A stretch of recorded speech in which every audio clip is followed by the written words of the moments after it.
Right, ladies and gentlemen, I'm back after God knows how many weeks. But let's get right to this. Classroom of the Elite, it's out, season 2. It's alright. It's not the best. But yeah, what I'll be talking about is how much of a step up or step down, the difference between this and season 1 for my first impressions. But I'll talk about the good right now.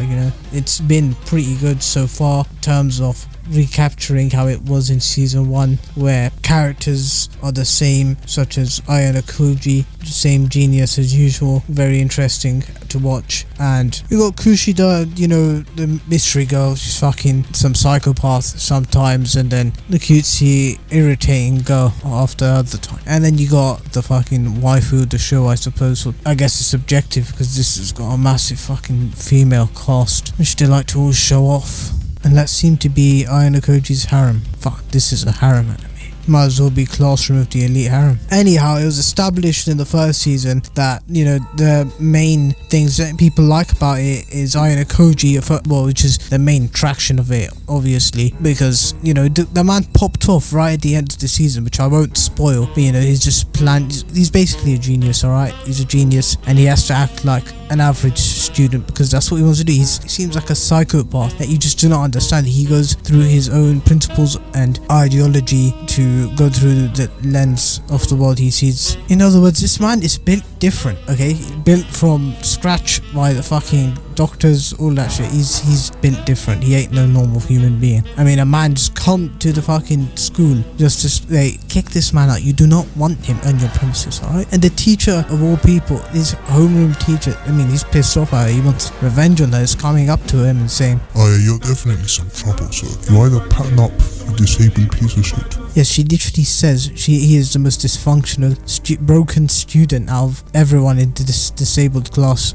Class D for disabled, bottom of the ranking. Basically the set 8. Anyhow, it's that and the drama of how this class D have to get around these tests in the school, the world building. Just everything's simplified enough so that you don't feel stupid. They doesn't treat you like a retard or that they've seemed way too smart. And that's my problem with season 2. Straight away, right off the bat, it's overcomplicated. Challenges are so boring. I can't be asked to listen to them. They do so much telling but zero showing. I just want to watch the show by what they show me. Anyway, yes, it's overcomplicated and you just don't want to listen to it. Like, I'm trying to do my best just to be able to watch the show from what I can see, skipping over things. Like, not even skipping, just zoning out, because it's just so overcomplicated and boring to watch. Season 1, it was simplified enough to the point where you could understand it and just be able to watch to understand what's going on, because you're not sitting there. It's like a fucking classroom of the Elite. I'm not there to learn. You want to keep it realistic, fine, to do what you want, but this is a show of entertainment purposes, not to be as realistic as possible, even though this show is not so realistic. But this is the wrong way to go about going with realism. It's just fucking boring. And on top of that, it's just the animation just looks like garbage. The art just looks like garbage. Like right here, the Kushida jumping, this is the most limited animation I've seen in a while. Ayanokoji is so off model half the time. It's just 6 hours of soaring thumb to me, honestly. But I'm saying the quality just feels much lesser than season 1, as if they rushed this out. And the problem with this as well, they have to deal with changing the story. The major differences between season 1 of Classroom of the Elite and the original content of the light novel, and they're gonna have to adapt that for season 2. I'm pretty sure that they're not gonna go and change it and let's stay faithful now for our season 2, when you've got all these big problems of everyone wanted this season 2, because the fact is season 2 was so hyped up because people wanted it after 6 years after that ending, which was contrived by changing the plot and everything around the original light novel to create this scene. So obviously you're gonna have to lead up with it, aren't they? And this is not the greatest of sequels in my opinion. It does feel a bit rushed out, but from the last episode, I am liking where it's going. The plot is still there. The plot is plot as long as it's good. And the characters, they're consistent. The writing is consistent, but it's not adapted well for an anime. And I think the writer has ways to improve for us to see, such as their art style.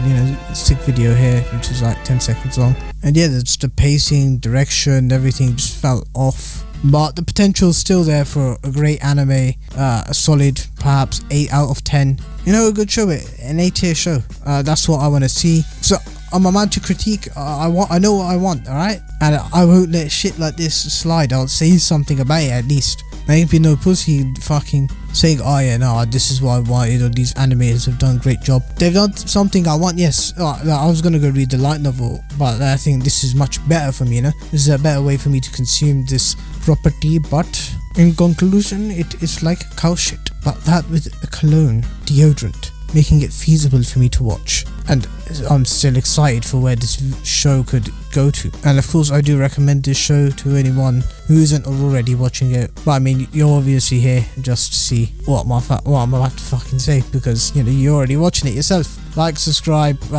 Been taking too long to upload because I have a drawing Fate video coming up. If you're still here, I appreciate you, mate. And let's get this to 1,000 subs one day. And yeah, I'll have a couple more scripted videos and random rants with a big bombshell of my redraws of Fate Stay Night. The Steins are signing out.